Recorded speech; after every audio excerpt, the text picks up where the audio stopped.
Welcome to the news. ముందుగా headlines.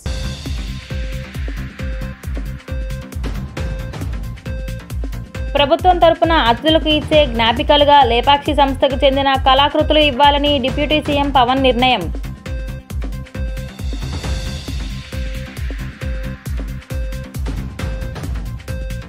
రైతు వద్ద ధాన్యం కొనుగోలు చేసిన 48 గంటల్లో రైతు బ్యాంక్ ఖాతాకి సొమ్ము జమ చేస్తామని అన్న నాదెండ్ల మనోహర్.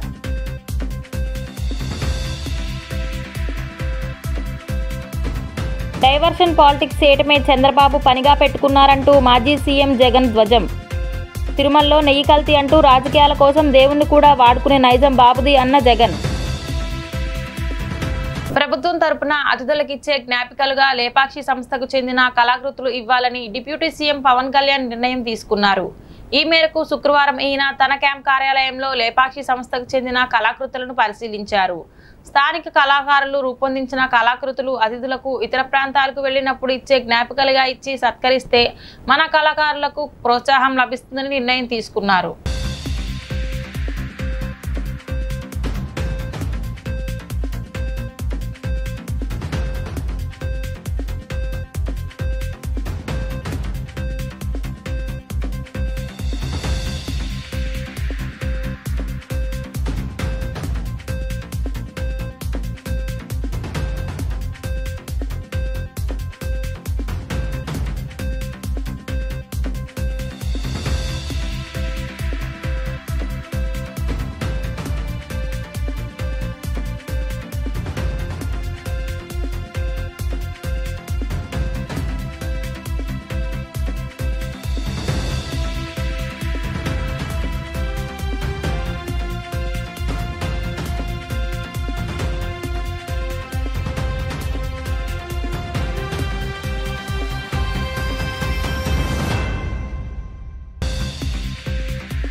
రైతు వద్ద ధాన్యం కొనుగోలు చేసిన 48 గంటల్లో రైతు బ్యాంక్ ఖాతాకి సొమ్ము జమ చేస్తామని మంత్రి నాదెండ్ల మనోహర్ అన్నారు.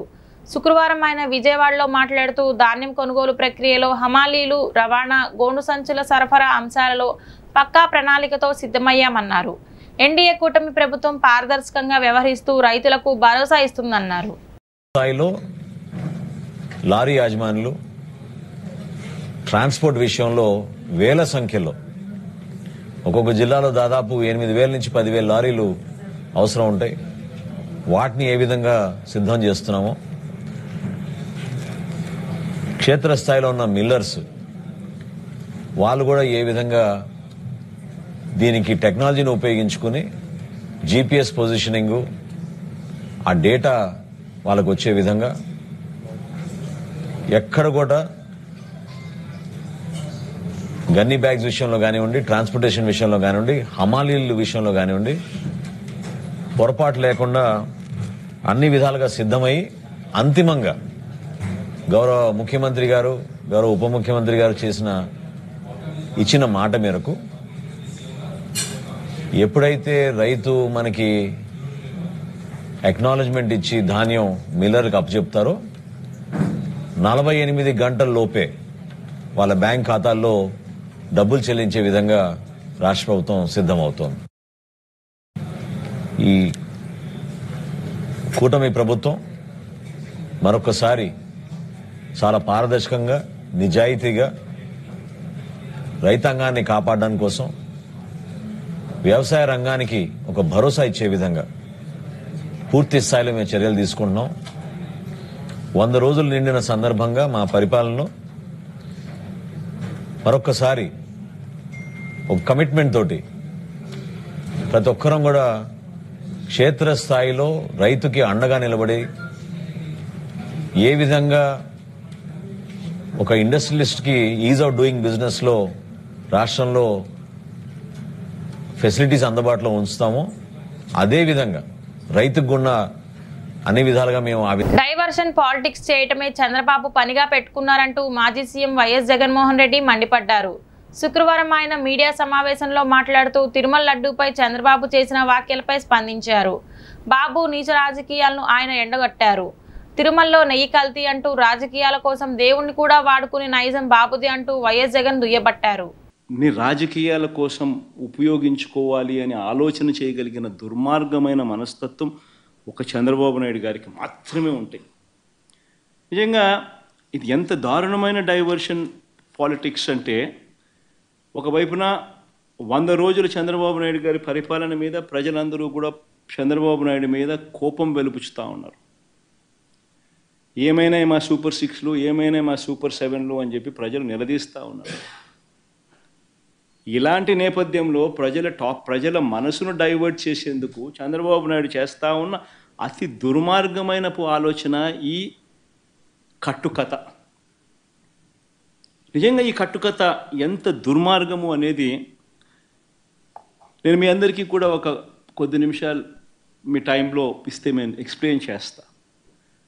మీరే ఆలోచన చేయమని చెప్పి కూడా మిమ్మల్ని అందరినీ కూడా నేను కోరుతా ఉన్నా. ఇంత దుర్మార్గపు పని చేయగలుగుతారా ఎవరైనా? చేయడం ధర్మమేనా అని అందరూ ఆలోచన చేయమని అడుగుతా ఉన్నా. ఎందుకనంటే కారణం ఏమిటనంటే, ఈరోజు తిరుమలకు స్వామివారికి వచ్చే ఈ నెయ్యి, ఈ తిరుమలకు వచ్చే ఈ నెయ్యి చంద్రబాబు నాయుడు గారు అన్న మాటలు దీనికి సంబంధించి, ఈ నెయ్యిలో కల్తీ జరిగింది అంటూ తాను అన్న మాటలు నిజంగా ఎంత దారుణమైన మాటలు అంటే, నాసరికమైన ఇంగ్రీడియంట్స్ వాడారని, తిరుపతి లడ్డులో యానిమల్ ఫ్యాట్ గీక్ బదులు వాడినారని, ఇదే పెద్ద మనిషి చంద్రబాబు నాయుడు ముఖ్యమంత్రి హోదాలో ఉంటూ ఒక ముఖ్యమంత్రిగా తాను మాట్లాడిన మాటలు ఇవి. నిజంగా ఒక ముఖ్యమంత్రిగా ఉన్న వ్యక్తి ఈ మాదిరిగా అబద్ధాలు ఆడడం ధర్మమేనా? కొన్ని కోట్ల మంది వెంకటేశ్వర స్వామి భక్తులు దేశవ్యాప్తంగా కాదు ప్రపంచవ్యాప్తంగా ఉన్నారు. వారందరి మనోభావాలను ఆడుకోవడం ధర్మమేనా? విజయవాడ నగరపాలక సంస్థ కమిషనర్ ధ్యానచంద్ర స్వచ్ఛతా హీ సేవలో భాగంగా ప్రజలకు ఎంతగానో ఆహ్లాదపరిచే Rajiv Gandhi park river front ప్లాజాలో శానిటేషన్ డ్రైవ్లో పాల్గొన్నారు. ఈ సందర్భంగా కమిషనర్ ధ్యానచంద్ర మాట్లాడుతూ సెప్టెంబర్ 15 నుండి అక్టోబర్ 2, 2024 వరకు జరుపుకుంటున్న స్వచ్ఛతా హీ సేవలో కార్యక్రమంలో భాగంగా ప్రజలు ఆహ్లాదంగా గడిపే ప్రదేశాల్లో శానిటేషన్ డ్రైవ్ నిర్వహించాలని అన్నారు. శుక్రవారం Rajiv Gandhi park, river front plaza మరియు స్క్రాప్ పార్కులలో నగర పౌరుల సహకారంతో పార్కులను పరిశుభ్రపరుస్తూ ప్రజలకు మరింత ఆహ్లాదకరమైన వాతావరణాన్ని కల్పించేలా చేయటమే ఈ కార్యక్రమం ముఖ్య ఉద్దేశమని మున్సిపల్ కమిషనర్ ధ్యానచంద్ర తెలిపారు. అంతేకాకుండా సింగిల్ యూజ్ ప్లాస్టిక్ బ్యాన్ అంశంపై ప్రజలకు అవగాహన కల్పించేలా పాఠశాల విద్యార్థులు, కళాశాల విద్యార్థులు, నగర పౌరులు ర్యాలీలో పాల్గొని ప్రజలకు సింగిల్ యూజ్ ప్లాస్టిక్ వల్ల కలిగే నష్టాలను వివరించి వాళ్లకు అవగాహన కల్పించే దిశగా ర్యాలీ నిర్వహించాలని అన్నారు. అందులో భాగంగా శుక్రవారం ఉదయం గాంధీజీ మహిళా కళాశాల, బీసెంట్ రోడ్ మరియు కృష్ణవేణి రోడ్లలో విద్యార్థులు, నగర పౌరులు ర్యాలీని నిర్వహించి ప్రజలందరికీ అవగాహన కల్పించారని తెలిపారు. బీసెంట్ రోడ్లో జరిగిన single use plastic ban rally కార్యక్రమంలో TDP floor leader Nelipandla Balaswamy పాల్గొన్నారు. ఈ సందర్భంగా ఆయన మాట్లాడుతూ విజయవాడను ప్లాస్టిక్ రహిత నగరంగా తీర్చిదిద్దాలని, సింగిల్ యూజ్ ప్లాస్టిక్ని బ్యాన్ చేస్తూ ప్రతి ఒక్కరూ ప్రతిజ్ఞ తీసుకోవాలని అన్నారు. సింగిల్ యూజ్ ప్లాస్టిక్ వాడటం వల్ల ప్రజలకు కలిగే నష్టాల గురించి వివరిస్తూ Besant road single use plastic బ్యాన్పై ర్యాలీ చేస్తున్న విద్యార్థులకు TDP floor leader Nelipandla Balaswamy జెండా ఊపి ర్యాలీ ప్రారంభించారు.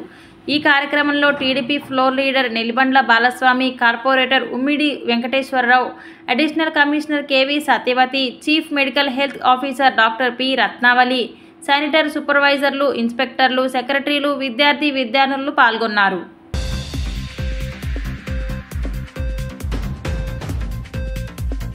కూటమి ప్రభుత్వం 100 రోజుల పాలన పూర్తయిన సందర్భంగా ప్రజల మధ్యలో మంచి ప్రభుత్వం పేరుతో కార్యక్రమం నిర్వహించారు. 63వ డివిజన్ రాజీవ్ నగర్లో జరిగిన ఈ కార్యక్రమంలో సెంట్రల్ ఎమ్మెల్యే బోండా ఉమా ముఖ్య అతిథిగా పాల్గొన్నారు. ఈ సందర్భంగా ఆయన మాట్లాడుతూ సంక్షోభంలోనూ సంక్షేమం అందించిన ఏకైక ప్రభుత్వం కూటమి ప్రభుత్వం అని ఆయన కితాబిచ్చారు. ఇచ్చిన మాట ప్రకారం పాలన చేస్తున్న ఘనత సీఎం చంద్రబాబుదని చెప్పారు. ప్రజల సంక్షేమం, రాష్ట్ర అభివృద్ధిపై చంద్రబాబు 100 రోజుల పాలన సాగిందని అన్నారు.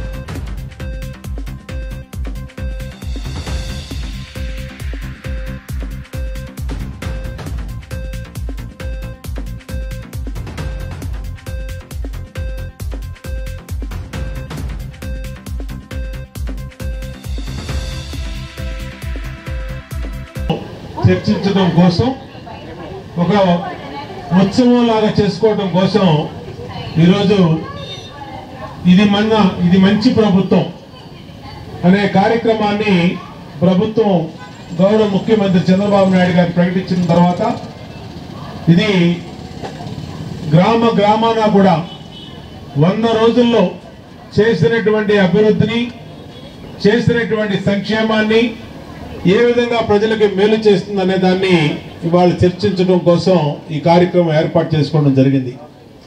ఈరోజు సెంట్రల్ నియోజకవర్గంలో రాజీవ్ నగర్లో ఇక్కడ ఈ కార్యక్రమాన్ని డివిజన్ పార్టీ అధ్యక్షుడు సోదరుడు లబ్బా వైకుంఠం, ప్రధాన కార్యదర్శి కోలా శ్రీను, డివిజన్ ఇన్ఛార్జి బత్తుల కొండ, అలాగే సోదరు లబ్బా దుర్గా, పార్టీ సెక్రటరీ సోదరుడు నాగరాజు, ఆర్గనైజ్ సెక్రటరీ లుక్కా సాయిరాం గౌడు, ఇంకా అధికారులు అందరూ కలిపి, పార్టీ నాయకులు అందరూ కలిపి ఏర్పాటు చేసుకుని ఈ కార్యక్రమం ద్వారా ప్రజలకి 100 రోజుల్లో ఏం చేశామనేది తెలియజేయటం అనేది ముఖ్య ఉద్దేశంగా చెప్పి ఏర్పాటు చేసుకోవడం జరిగింది. కష్టాల కడల నుంచి ప్రజలు ఆశాజనకంగా కూటమి ప్రభుత్వానికి ఓట్లేసి గెలిపించిన తర్వాత అధికారంలోకి వచ్చినటువంటి మొదటి 4 రోజుల్లోనే ముఖ్యమంత్రిగా చంద్రబాబు నాయుడు గారు ప్రమాణ స్వీకారం చేసిన తర్వాత తన బాధ్యతలు తీసుకునే రోజు 5 సంతకాలతో ఈ రాష్ట్రంలో పేద వర్గాలకి మేలు చేస్తున్నటువంటి నాయకుడు నారా చంద్రబాబు నాయుడు గారు ఈ రాష్ట్ర ముఖ్యమంత్రి అని తెలియజేస్తా ఉన్నారు. సీఎం చంద్రబాబుకు మంచి బుద్ధి ఇవ్వాలని భగవంతుని కోరుతున్నానని వైసీపీ నేత పోతిన మహేష్ అన్నారు. శుక్రవారం ఆయన విజయవాడలో మాట్లాడుతూ పవిత్రమైన తిరుమల అంశాలపై చంద్రబాబు రాజకీయాలు చేస్తున్నారన్నారు. ప్రజలకు ఎన్నికల్లో ఇచ్చిన హామీలు నెరవేర్చకుండా జగన్పై నెపం నెట్టవేసిన సీఎం చంద్రబాబు గత 100 రోజులుగా రాష్ట్రంలో పాలన నెట్టుకొచ్చారన్నారు. లడ్డు ప్రసాదంపై చంద్రబాబు నాయుడు గారు రాజకీయాలు చేస్తూ ఉన్నారు. అందుకే వారికి వెంకన్న స్వామి మంచి బుద్ధిని ప్రసాదించాలని నేనైతే కోరుకుంటా ఉన్నా. ఆడలేక మధ్యలో ఓడన్నట్టు అధికారం ఇచ్చి పాలన చెయ్యమంటే ఇస్తామన్న పథకాల యొక్క పరిపాలన గాలికి వదిలేసి తన చేతకాని తనం బయటపడిన ప్రతిసారి చంద్రబాబు నాయుడు గారు జగన్మోహన్ రెడ్డి గారి మీద ఏదో ఒక విమర్శలు చేసి ఈ 100 రోజులు లాగించేశారు. విజయవాడ వరదల మీద ముందస్తు సమాచారం ఎందుకు ఇవ్వలేదని చంద్రబాబు గారిని అడిగితే బుడమేరుని జగన్మోహన్ రెడ్డి గారు పట్టించుకోలేదంటా ఉన్నారు. తల్లికి వందనం కింద ఇస్తానన్న డబ్బులు ఎందుకు ఇవ్వలేదంటే ప్రభుత్వం దగ్గర డబ్బులు లేవంటా ఉన్నారు. రైతు భరోసా డబ్బులేవి అంటే అప్పులు ఎవరు ఇవ్వడం లేదంటున్నారు.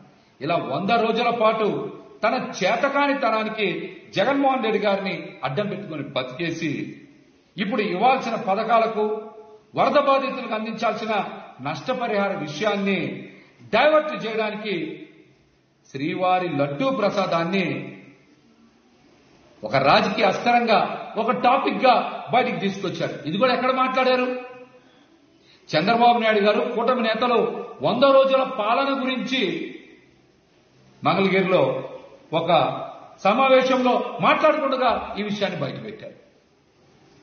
అసలు రిపోర్ట్స్ ఎప్పుడు వచ్చినాయి? రిపోర్ట్స్ మీరు జూలై నెలలోనే ఎందుకు బయట పెట్టాలా? సెప్టెంబర్ నెలలో బయట పెట్టడం ఏంటి? ఇప్పటి వరకు రిపోర్ట్స్ ని దాచిపెట్టడానికి కారణాలు ఏంటో కూడా చంద్రబాబు నాయుడు గారు రాష్ట్రంలోనే కాదు ప్రపంచంలో ఉండేటువంటి వెంకన్న స్వామి భక్తులకి సమాధానం చెప్పాలి. రిపోర్ట్స్ చెప్పడమే, ఏ కాల పరిమితికి సంబంధించినవి, శాంపిల్స్ ఎక్కడ సేకరించారు, ఎవరు. ఏలూరు రోడ్లోని చుట్టుకుంట బిఎస్ఎన్ఎల్ ఆఫీస్ ఎదురుగా ఉన్న పెట్రోల్ బంక్ లో శుక్రవారం సాయంత్రం ఉద్రిక్తత వాతావరణం నెలకొంది. పెట్రోల్ కొట్టించుకున్న మహిళ 10 రూపాయలు ఇవ్వాల్సి వచ్చి ఫోన్ పే చేస్తానని చెప్పగా పెట్రోల్ బంక్ సిబ్బంది నిరాకరించడంతో వివాదం మొదలైందని స్థానికులు తెలిపారు.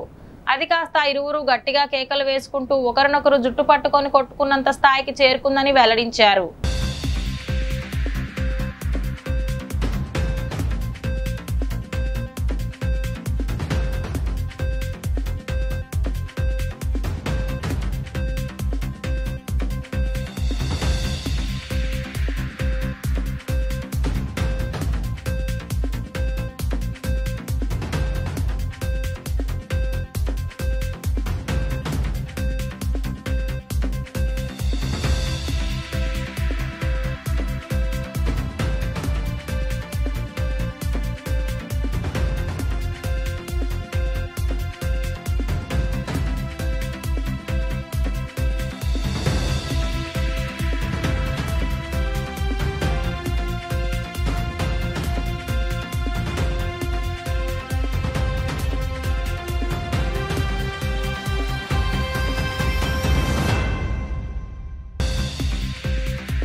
కృష్ణానది బుడమేరు వరద ప్రభావంతో నీట మునిగిన ఇళ్లకు పరిహారం పెంచాల్సిన అవసరం ఉందని సిపిఎం నగర కార్యదర్శి దోనేపూడి కాశీనాథ్ డిమాండ్ చేశారు.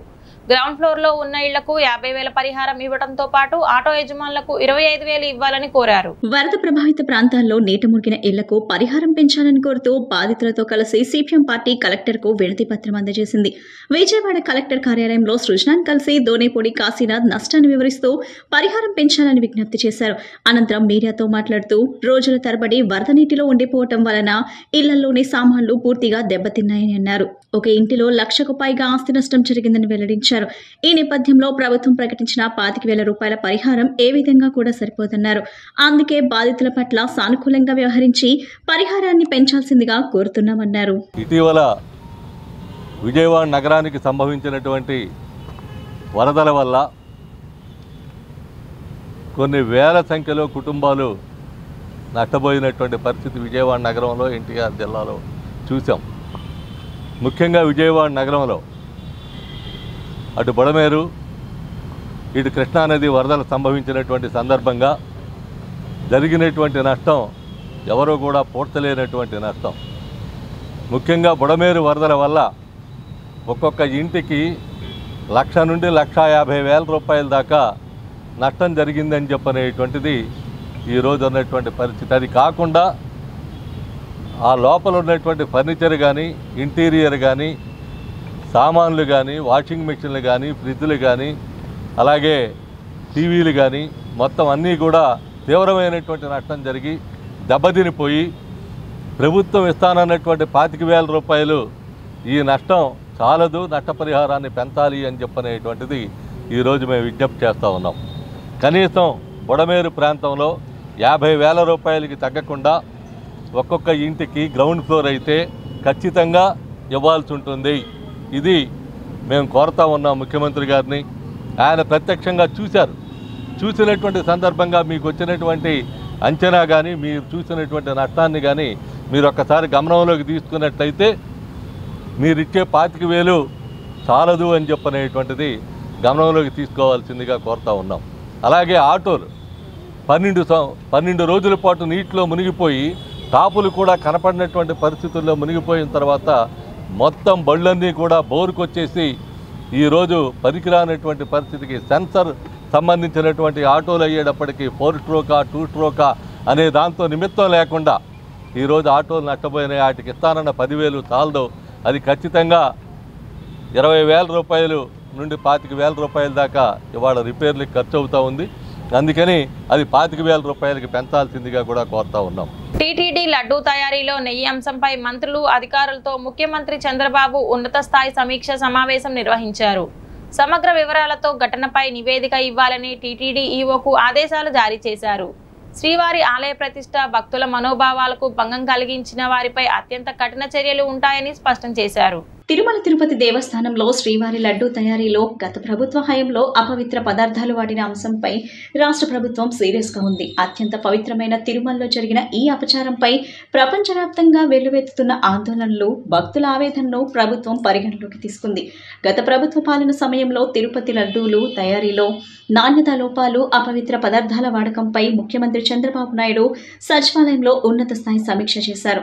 రాష్ట్ర ప్రభుత్వ ప్రధాన కార్యదర్శి నీరబ్ కుమార్ ప్రసాద్, మంత్రులు ఆనం రామనారాయణ రెడ్డి, నిమ్మల రామానాయుడు, అనగాని సత్యప్రసాద్, కొల్లు రవీంద్ర, కొలుసు పార్థసారథితో పాటు ఉన్నతాధికారులతో తిరుమల అంశంపై ముఖ్యమంత్రి సమీక్ష చేశారు. లడ్డూ తయారీలో గత ప్రభుత్వ హయాంలో జరిగిన తప్పిదాలపై ఈ రోజు సాయంత్రంలోగా సమగ్ర నివేదిక ఇవ్వాలని టీటీడీ ఈవోను ఈ సందర్భంగా ముఖ్యమంత్రి ఆదేశించారు. తిరుమల పవిత్రత కాపాడే విషయంలో ఆగమ, వైదిక, ధార్మిక పరిషత్లతో చర్చించి చర్యలు తీసుకుంటామని ముఖ్యమంత్రి ప్రకటించారు. భక్తుల విశ్వాసాలను, ఆలయ సాంప్రదాయాలను కాపాడతామని సీఎం చంద్రబాబు నాయుడు అన్నారు.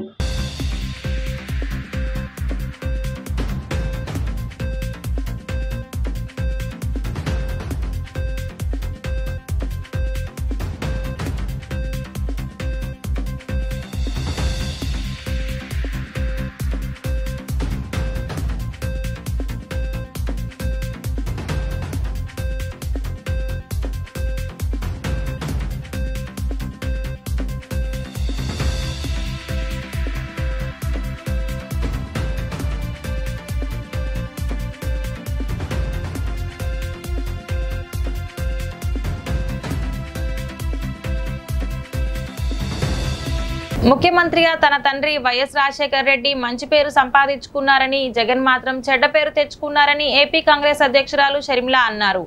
వైసీపీ విశ్వసనీయతను కోల్పోయిందని చెప్పారు.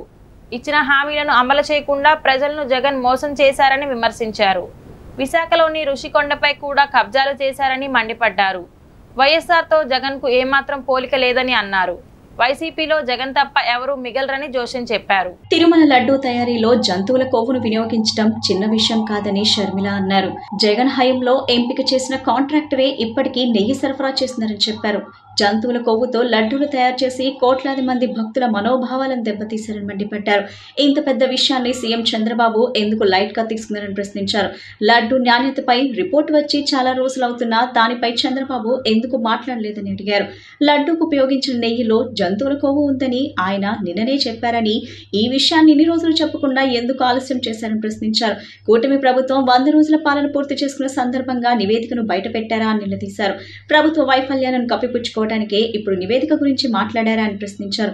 లడ్డూ అంశంపై సీబీఐ చేత దర్యాప్తు చేయించాలని షర్మిల డిమాండ్ చేశారు. తిరుమల లడ్డూ వ్యవహారంపై రాష్ట్ర గవర్నర్ కు ఫిర్యాదు చేస్తామని తెలిపారు. దేశ విదేశాల నుంచి తిరుపతికి వచ్చే వాళ్ళు ఉన్నారు.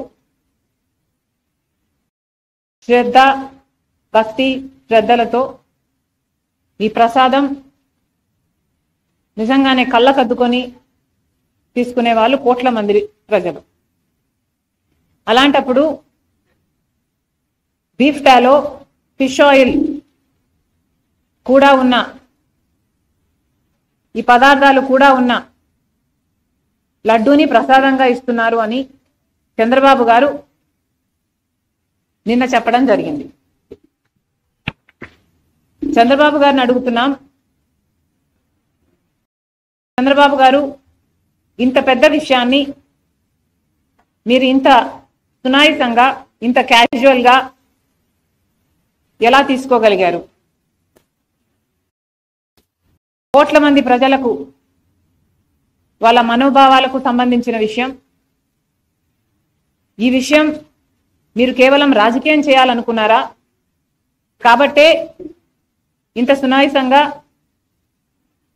దాన్ని ఒక పాసింగ్ కమెంట్లా మీ 100 రోజులు సెలబ్రేషన్స్ లో భాగంగా చెప్పారా?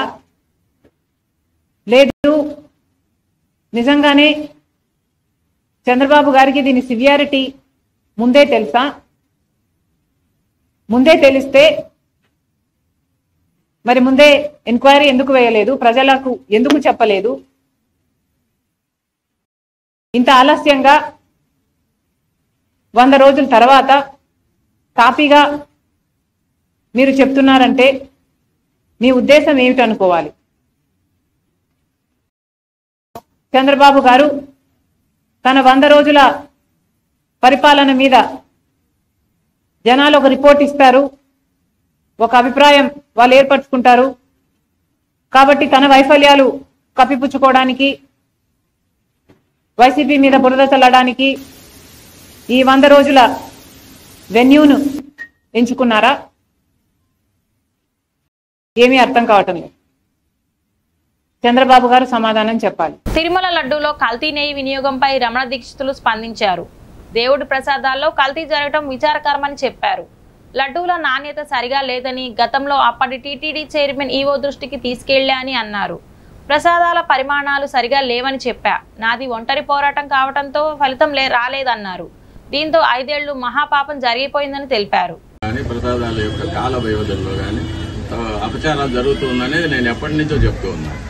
ఇప్పుడే కాదు, అవి మీరు మొదట్లో చెప్పారు గోమాతని ఇండియాలో బాగా పూజిస్తారు, దానివల్ల కానీ ఇండియాలో మీట్ అనేది ఫస్ట్ ఎక్స్పోర్ట్లో నెంబర్ 1. మీరు ఎలా కాదు, నేను మాట్లాడవలసింది కాదు. నాకు కావాల్సింది మా స్వామి వారు, మా వైకాన సాగము, మా స్వామివారి సంతోషం, భక్తుల యొక్క సంతోషం. అది తప్ప నాకు గోమాతను జాతీయ మాతగా ప్రకటించాలని కోరుతూ గో సంస్థ దేశవ్యాప్తంగా చేపట్టిన పాదయాత్ర అక్టోబర్ 10వ తేదీ ఆంధ్రప్రదేశ్ రాష్ట్ర రాజధాని అమరావతికి చేరుతుందని శ్రీ వికాస్ పాట్నా స్వామీజీ తెలిపారు. రాజధాని అమరావతిలో అక్టోబర్ 10వ తేదీన శంకరాచార్య అవిముక్తేశ్వరానంద స్వామీజీ గోద్రవ్యాన్ని ప్రతిష్ఠించి మహాసభను ఉద్దేశించి ప్రసంగిస్తారన్నారు. విజయవాడలో నిర్వహించిన మీడియా సమావేశంలో గోమాతను జాతీయ మాతగా ప్రకటించాలని డిమాండ్ చేస్తూ చేపట్టిన కార్యక్రమానికి సంబంధించిన గోడ పత్రికలను ఆవిష్కరించారు. ఈ సందర్భంగా శ్రీ వికాస్ పాట్నా స్వామీజీ మాట్లాడుతూ సనాతన ధర్మంలో వేదాలు, ఉపనిషత్తులు, పురాణాలు మరియు ఇతర ధర్మశాస్త్రాలలో గోవు మహిమాన్వితంగా చెప్పబడిందన్నారు. ఈ ఆధ్యాత్మిక విశ్వాసాన్ని నిలబెట్టేందుకు రాజ్యాంగం మరియు చట్టాలలో గోవును రాష్ట్ర జాబితా నుంచి కేంద్ర జాబితాకు మార్చి గోమాతను జాతీయ మాతగా గౌరవం ఇవ్వటం మరియు గోహత్యను నిలిపివేసే భారతదేశాన్ని నిర్మించేందుకు గోప్రతిష్ఠ ఆందోళన దేశవ్యాప్తంగా అన్ని రాష్ట్రాల రాజధానిలో గోధ్వజం ప్రతిష్టాపన కార్యక్రమాన్ని చేపట్టిందన్నారు.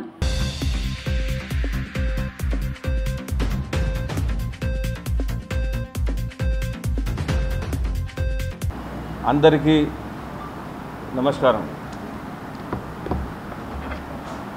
జగద్గురు శంకరాచార్య జ్యోతిష్మఠ్ జగద్గురు శంకరాచార్య శ్రీ అవిముక్తేశ్వరానందజీ ఆయన ఆశీస్సులతో ఈరోజు మనం అందరం ఇక్కడ వచ్చాము. ఆయనకు పాదాభివందనలు ఇక్కడి నుంచి. ఆయన ప్రతినిధిగా శంకరాచార్య గారి ప్రతినిధిగా మన వికాస్ పాట్నీ గారు వచ్చారు. ఆయనకు మా తరఫున, మీ అందరి తరఫున అభినందనలు. దాని తర్వాత ఆయన ప్రతినిధికి నెక్స్ట్గా అఖిలేష్ బ్రహ్మచారి గారు మొత్తం దేశమంతా అవిముక్తేశ్వరానంద గారు ఏ ప్రదేశాలకు పోతున్నారో వీళ్ళు ముందే అన్ని ప్రదేశాలకు పోయి ఒక సర్వే టైప్ చేసేసి ప్రతిసారి ఆయన ఆ భాగంలో వీళ్ళు అఖిలేష్ బ్రహ్మచారి గారు వచ్చారు. ఈరోజు వాళ్లకు మా అభినందనలు. మరి ఇక్కడ మా మిత్రుడు ఆనంద సూర్య గారు ఇక్కడ ఆయన రెస్పాన్సిబిలిటీ మొత్తం ఆంధ్రప్రదేశ్లో ఈ ప్రోగ్రాం సక్సెస్ఫుల్గా చేయడానికి కానీ లేకపోతే ప్రోగ్రాం తర్వాత ఈ గో ఉద్యమాన్ని ఇంకా శంకరాచార్య తరఫున మొత్తం ఆంధ్రప్రదేశ్ తరఫున ముందు తీసుకుపోవడానికి ఆయన ఆధ్వర్యంలో మొత్తం అంతా నడుస్తుంది. जैसा कि अभी हमारे आदरणीय जी ने बताया आप लोगों को, पूज्य जगतगुरु शंकराचार्य भगवान किस विषय को लेकर के यात्रा करने वाले हैं। तो इस आंदोलन की शुरुआत हमारे धर्म सम्राट स्वामी श्री करपात्री जी महाराज ने करी थी, जिसमें उनके साथ में अनेकों गौभक्तों पर 1966 में गोली चलाई गई थी, जिसमें उनकी निर्मम हत्या हुई उसी आंदोलन को आज हमारे उत्तरामनाथ ज्योतिष पीठाधीश्वर जगतगुरु शंकराचार्य भगवान पूज्य गोपाल मणि जी महाराज लेकर के भारत के प्रत्येक राज्य की राजधानी में गौध्वज की स्थापना करने आ रहे हैं। क्योंकि गौ जो है वो हमारे सनातन की मूल है। और इस यात्रा के विषय में आपको विस्तार से हमारे यात्रा के राष्ट्रीय सह संयोजक आदरणीय विकास पाटनी जी बताएंगे। आंध्र प्रदेश की राजधानी अमरावती के निकट विजयवाड़ा में उपस्थित सभी पत्रकार बंधुओं का हम अभिनंदन करना चाहते हैं। और आज आपके मध्य में आने का सीधा सा प्रयोजन इतना सा है कि भारत में जो गोरक्षा की जो मांग हमेशा से रही है, इस देश में जो गोहत्या निरंतर होती जा रही है, इसके विरोध में जगतगुरु शंकराचार्य महाभाग पूज्य अविमुक्तेश्वरानंद जी महाराज संपूर्ण भारत में गोमाता को राष्ट्रमाता का सम्मान दिलाने के लिए एक महान यात्रा लेकर चल रहे हैं। 33 दिनों के अंदर ये यात्रा 33 प्रदेशों की राजधानियों में जाएगी और उस राजधानी में जाकर गोध्वज की स्थापना की जाएगी। साथ में एक गौसभा का आयोजन किया जाएगा और इस गौसभा के माध्यम से संपूर्ण भारत को एक सूत्र में गोरक्षा के लिए पिरोया जाएगा। बुलेटिन मुगिंचे ముందు ముఖ్యాంశాలు మరొకసారి।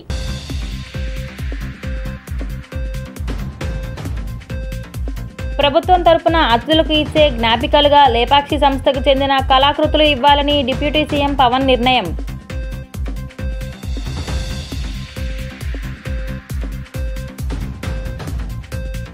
రైతు వద్ద ధాన్యం కొనుగోలు చేసిన 48 గంటల్లో రైతు బ్యాంక్ ఖాతాకి సొమ్ము జమ చేస్తామని అన్న నాదెండ్ల మనోహర్।